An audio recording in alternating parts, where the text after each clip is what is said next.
नमस्कार, मी जान्हवी सावंत. गुरु किल्ली यशाची मध्ये आपलं स्वागत आहे.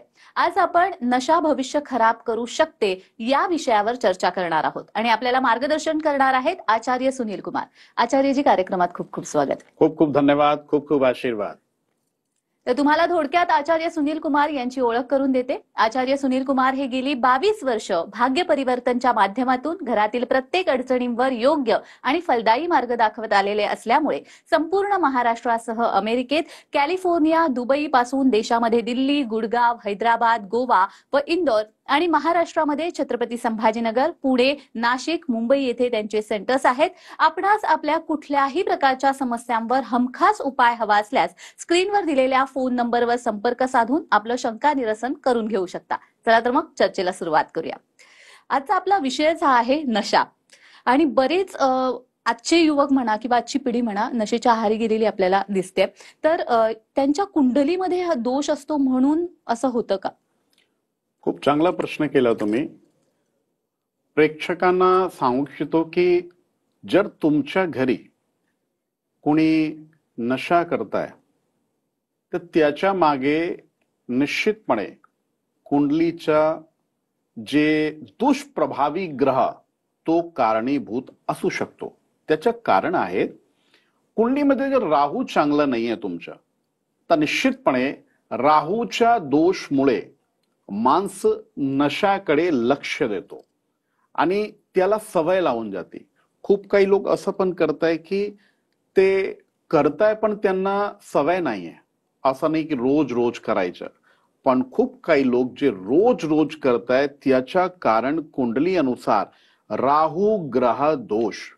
नंबर 2, जर तुमच्या चंद्रमा नियंत्रित नाहीये, चंद्रमा तुमच्या जर वृश्चिक राशीमध्ये आहेत किंवा राहू चंद्र योग आहेत आणि राहू चंद्र योग जर अष्टम स्थानमध्ये, कुंडलीच्या षष्ठम स्थानमध्ये किंवा कुंडलीच्या द्वादशी म्हणजे 12व्या स्थानमध्ये जर आहेत, तर निश्चितपणे याकडे माणसाचं अट्रॅक्शन खूप वाढतो, आकर्षण खूप वाढतो. खूप वेळ असं पण बघितलेलं आहे की खूप मित्रमंडळी, म्हणजे आपण असे नाहीये, पण जेव्हापासून कोणी मित्र आपल्याला असं भेटला तर माणसं त्याकडे जास्त अट्रॅक्ट होतं. तर याचं कारण काय? चंद्र. म्हणजे राहू माणसाला सवय लावतो आणि चंद्र जर पीडित आहेत तर माणसाच्या मनावर नियंत्रण कधीच राहत नाही आणि त्याला अशी जर मित्रमंडळी भेटली किंवा कोणी असं माणसं भेटला तर निश्चितपणे त्याला अशी सवय लावून जाते. पण आता आपण बघतोय शाळेपासून सुद्धा मुलं व्यसन करायला लागतात. अगदी शाळेत असताना 9वी 10वीच्या वयामध्ये सुद्धा अगदी कमी वयामध्ये व्यसन करायला लागतात. मग असे जे असतं त्यावेळेला त्यावर काही उपाय आहे का? आई वडील जर तो उपाय केला तर त्या नशेपासून त्यांना मुक्तता मिळू शकते? हो, मी एक विषय सांगतो मी तुम्हाला. आजकाल काय की म्हणजे घरात मुलं आईचा सन्मान करत नाही. म्हणजे सगळ्यांबद्दल आपण असं बोलू शकत नाही, पण खूप काही ठिकाणी आईचा सन्मान नाहीये, वडिलांचा सन्मान नाहीये. जर मुलांना आईचा सन्मान केलं तर त्यांची कुंडलीमध्ये चंद्रदोष कधीच लागत नाही. वडिलांचा सन्मान केलं तर वडिलांच्या ऐकलं, आईच्या ऐकलं तर सूर्य दोष लागत नाही. आणि आज सिच्युएशन अशी झालेली आहे की लहान लहान मुलं ते मेंटल टेन्शन, डिप्रेशन मध्ये जात आहे. कारण खूप काही कारण आहेत. पण मी तुम्हाला एक निवेदन करतो की तुम्ही पण मुलांवर जास्त दबाव टाकू नका की तुला हे करायचं, तुला ते करायचं. आणि याच्यामुळे काय असतं, घरात एकमेकाशी वाद घालणं, एकमेकाशी चिडचिड हा खूप घरात राहते. म्हणून ते जे मूल आहे ते आपलं म्हणजे आईच्या वडिलांचा काही सन्मान करत नाही, तर कुंडलीमध्ये चंद्र असंच बिघडून जातो. आणि चंद्र जर बिघडला तर निश्चितपणे जे आपले लहान लहान मुलं आहेत ते बाहेर जे त्यांची मित्रमंडळी आहे त्यांच्याकडे जास्त अट्रॅक्ट होत आहे. आणि आजकाल अजून एक विषय चालू झालेला आहे की लहान लहान मुलांची मैत्री ते जे मोठे मोठे जे लोक आहेत, म्हणजे मोठे जे वयात मोठे आहेत त्यांच्या सोबत त्यांची मित्रता असते. तर हा पण थोडंसं चुकीचं आहे. कारण की जर मोठे लोकांना म्हणजे वयात मोठे आहेत जर त्यांना काही सवय तर यांना पण लावून जाते. तर तुम्ही काय करा, मी दर कुटुंबामध्ये एक निवेदन करतो, तुम्ही जे आई वडील आहेत ते मुलांना तुम्ही एक संस्कार त्यांना द्या की रोज सकाळी सकाळी एक वेळ आईचे आणि वडिलांचे चरण स्पर्श करायचे आणि तुम्ही त्यांना आशीर्वाद द्या. आणि दर पौर्णिमेला आईने काय केलं पाहिजे की चंद्र दर्शन तुम्हाला झालं ना तर एक चांदीचं किंवा स्टीलचं काही पात्र घ्या, त्याच्यामध्ये दूध, कच्चा दूध गाईचं ठेवायचं, थोडंसं म्हणजे गोड साखर, आणि ते जसं आपण सूर्यदेवाला अर्घ्य देतो ना तसं अर्घ्य द्यायचं.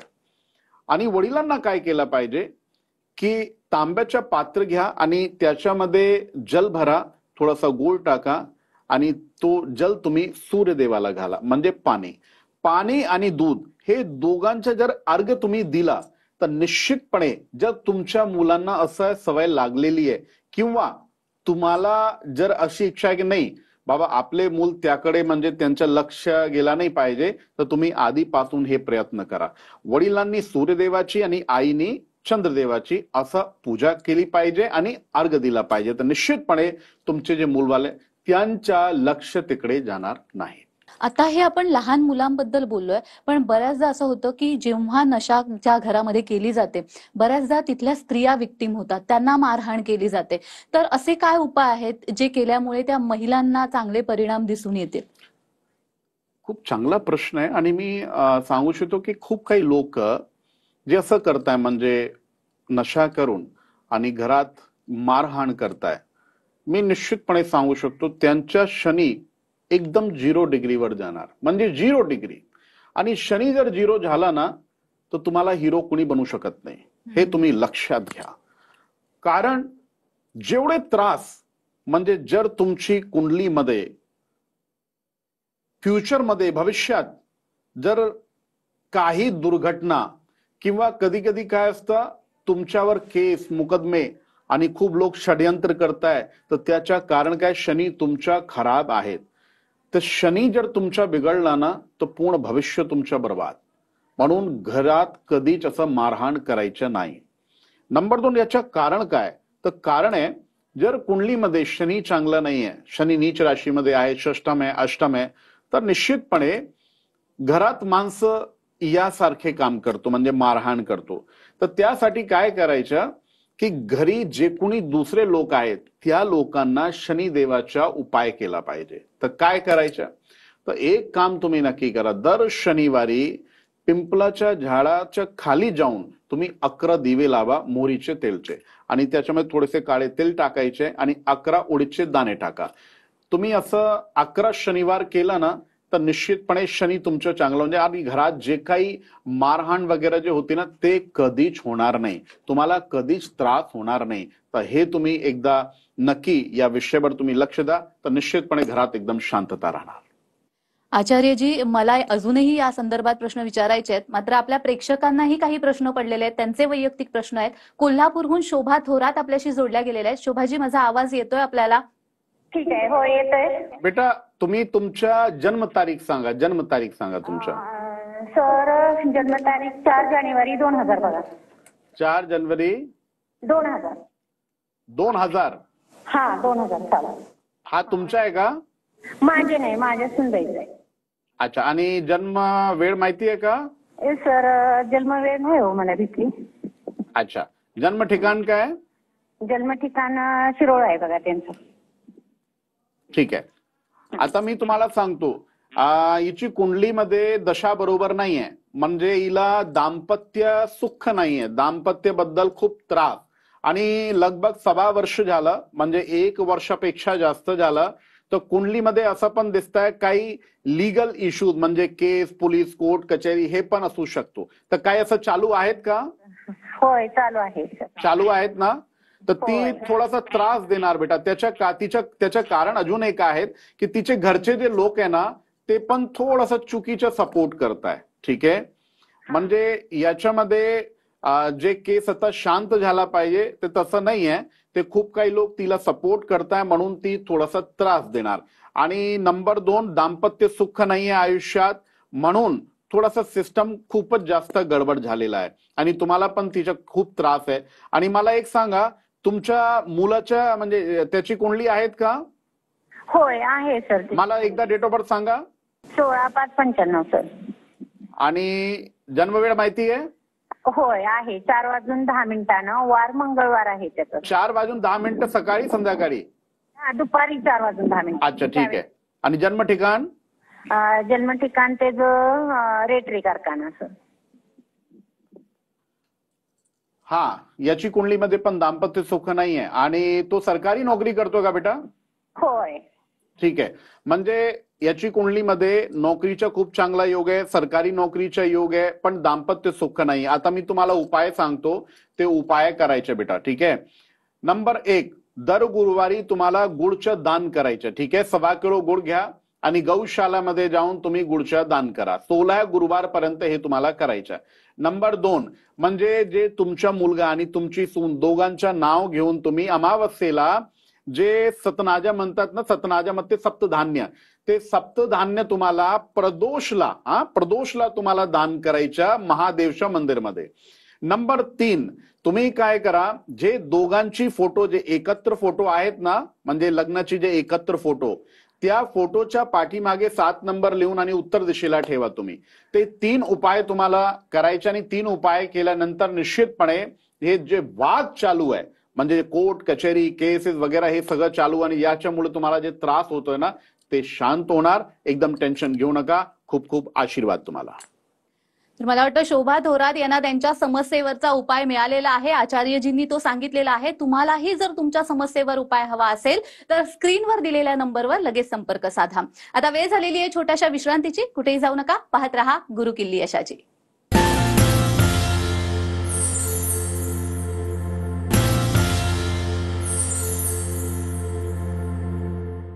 विश्रांतीनंतर सर्वांचं पुन्हा एकदा स्वागत आहे. आजचा आपला विषय आहे नशा भविष्य खराब करू शकते, आणि यावर मार्गदर्शन करतायत आचार्य सुनील कुमारजी.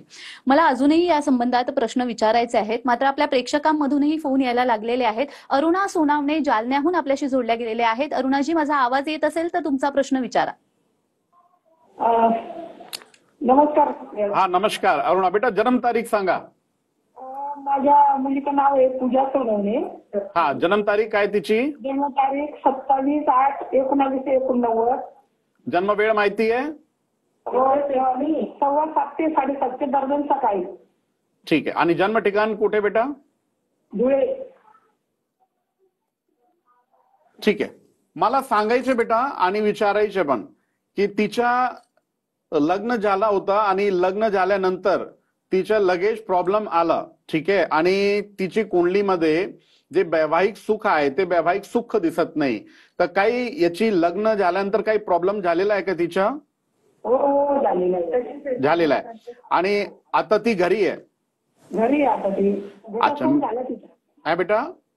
घटस्फोट झाला म्हटलं. घटस्फोट झाला. ते काय कारण काय? हिची कुंडलीमध्ये वैवाहिक सुख ते भेटण्यामध्ये खूप प्रॉब्लेम आहेत, आणि त्याच्यासाठी मी तुम्हाला 2 उपाय सांगतो. ते उपाय केले पाहिजे आणि नंतर आता लग्न करा. सगळ्यात मोठा प्रश्न काय की ठीक आहे, एकदा घटस्फोट झाला तर का दुसऱ्यांदा आपल्याला लग्नाचे योग आहेत का, हा मोठा प्रश्न आहे. ठीक आहे. तर निश्चितपणे तिचं दुसरं लग्न होणार. आणि कधीपर्यंत? तर 2026 मध्ये एप्रिल पासून तिचे लग्नाचे योग परत सुरू होणार आहे. ठीक आहे. आणि एक जे कुंडलीमध्ये दोष आहे ज्याच्यामुळे आधी पण तुम्हाला त्रास झाला, घटस्फोट झालेला आहे एकदा, तर तुम्हाला त्याच्यासाठी, त्या दोषची निवृत्तीसाठी 1-2 उपाय सांगतो. ते उपाय करायचे. गुरुवारी जर उपवास शक्य असेल तर तिला गुरुवारी उपवास केले पाहिजे. ठीक आहे. 16 गुरुवार उपवास करायला सांगा. नंबर 2, दर सोमवारी आणि प्रदोषला रुद्राभिषेक कमी ते कमी 11 सोमवार आणि 5 प्रदोष रुद्रार्चन केलं पाहिजे, म्हणजे रुद्राभिषेक करायचा. हे 2 उपाय केल्यानंतर ना निश्चितपणे तिची कुंडलीमध्ये जे दोष आहे ते दोष निघून जाणार आणि तिच्या परत लग्न होणार. आणि परत अशी जे आधी झालेलं आहे तसं परत होणार नाही. त्याबद्दल एकदम तुम्ही काळजी करू नका. खूप खूप तुम्हाला आशीर्वाद. मला वाटतं अरुणा सोनावणे यांना त्यांच्या समस्येवर उपाय सापडलेला आहे. तसंच तुम्हालाही जर काही समस्या असतील तर स्क्रीनवर दिलेल्या नंबरवर नक्की संपर्क करा. आचार्यजी, बऱ्याच जणांना दारू शिवाय सिगरेट म्हणा, तंबाखू म्हणा, अशी बरीच व्यसनं असतात. तर ही व्यसनं सोडवण्यासाठी ज्योतिषशास्त्रामध्ये काही उपाय आहेत का? हो आहेत ना. जर घरात कुणी म्हणजे ड्रिंक वगैरे करत नाही, पण त्याला जर तंबाखूची, सिगरेट आणि दुसरे खूप काही जे प्रकार असतात ते जर त्यांची काही सवय आहेत, तर त्याच्यामुळे तुम्हाला पण माहिती आहे की म्हणजे किती हानिकारक आहे. निश्चितपणे तसं नाही केलं पाहिजे. पण जे लोक करताय, ज्यांना सवय लागलेली आहे, तर घरचे जे लोक आहेत ते काय उपाय करू शकतात? कारण की जे लोक करताय ना त्यांना काही त्रास नाही, त्यांना काही त्रास नाही, पण घरचे जे लोक आहेत त्यांना काळजी घ्यावी लागते. तर तुम्ही काय करा, भगवान शंकर म्हणजे महादेवची उपासना करणं याच्यामध्ये खूप अनिवार्य आहे. महादेवची उपासना. आता तर तुम्हाला महादेवच्या मंदिरमध्ये दर सोमवारी एक दिवा लावायचा आणि पंचोपचार पूजा म्हणतात. पंचोपचार म्हणजे काय? जल, बिल्वपत्र, धूप, दीप आणि नैवेद्य, याला पंचोपचार म्हणतात आपण. ते पंचोपचार पूजा दर सोमवारी केली पाहिजे आणि संध्याकाळी जर तुम्ही केलं ना अजून जास्त बरं आहे. नंबर 2, चंद्रसाठी दान सुरू करा तुम्ही. तर काय दान केले पाहिजे? तर दर सोमवारी आणि दर पौर्णिमेला तुम्ही तांदूळच्या दान, साखरच्या दान आणि दूधच्या दान हे 3 दान केले पाहिजे. ते 3 दान केले आणि ज्या माणसाला सवय लागलेली आहे त्याच्या नाव घेऊन मानसिक संकल्प करून मग तुम्ही हे दान करा. आणि दान करताना आपला जे तोंड आहे ते तुम्ही उत्तर दिशेला ठेवा. उत्तर दिशेला ठेवून मग तुम्ही दान करा आणि संकल्पित दान करा की तुम्ही कशासाठी हे दान करताय. कधी कधी खूप काही लोक हे पण प्रश्न करताय, गुरुजी आम्ही केलं पण जास्त त्याच्यामध्ये काही फायदा नाही झाला. जर तुम्ही एकदम प्रॉपर पद्धतीने केलं ना तर निश्चितपणे तुम्हाला फल भेटणार. तर उत्तर दिशेला तोंड करून हे करा आणि सोमवारी जसं मी सांगितलंय ते तुम्ही करा. निश्चितपणे तुम्हाला फायदा होईल आणि जे कोणी माणूस असं करताय ना त्याची सवय सुटणार. जसं तुम्ही म्हणालात आता की दारूचं व्यसन नाही केवळ, तर इतरही जी व्यसनं आहेत ती सुद्धा सोडवण्यासाठीचे मार्ग तुम्ही सांगितलेले आहेत. मात्र नशा कोणतीही असो ती वाईटच असते. मग अशा वेळेला ही व्यसनं सोडवण्यासाठी म्हणून काही उपाय आहेत का? हो आहेत. मी तुम्हाला एकदम रामबाण 2 उपाय सांगतो. नीट पद्धतीने ऐका तुम्ही. नंबर 1, दर अमावस्येला 11 लिंबूची माल घेऊन आणि तुम्ही जर भैरवनाथला अर्पित करता आणि त्यांच्या समोर तुम्ही एक दिवा लावताय आणि हे जेव्हा तुम्ही करताय ना तेव्हा त्या माणसाचं नाव घ्या. तुमच्या मनात तुमच्या संकल्प जे मनोरथ आहे ते ठेवा तुम्ही. मग तुम्ही हे उपचार करा. जास्तानी 5 अमावस्या करून बघा तुम्ही, तुम्हाला स्वतः कळणार. नंबर 2, तुमच्या जे कोणी कुलदैवत आहे तिकडे जाऊन आणि जसं तुमच्या घरी कोणी माणसं त्याला तंबाखूची सवय आहे किंवा सिगरेट किंवा दुसरं काही जे जे काही आहेत ते घेऊन जा तुम्ही आणि तिकडे जाऊन तुम्ही बाहेर म्हणजे तुम्हाला गर्भगृहामध्ये प्रवेश करायचा नाही ते घेऊन. म्हणजे तुम्ही गेले आणि गेल्यावर तुम्ही कुठेही म्हणजे जसं तुम्ही शहरमध्ये गेले ना तर गर्भगृहात प्रवेश करू नका, पण तुम्ही बाहेर त्या माणसाचं नाव घेऊन जर तुम्ही सोडून आले ना तर निश्चितपणे मी तुम्हाला सांगतो तो माणूस हळूहळू हा व्यसन सोडणार आणि निश्चितपणे तुम्हाला त्याच्यामध्ये एकदम मुक्तता मिळणार.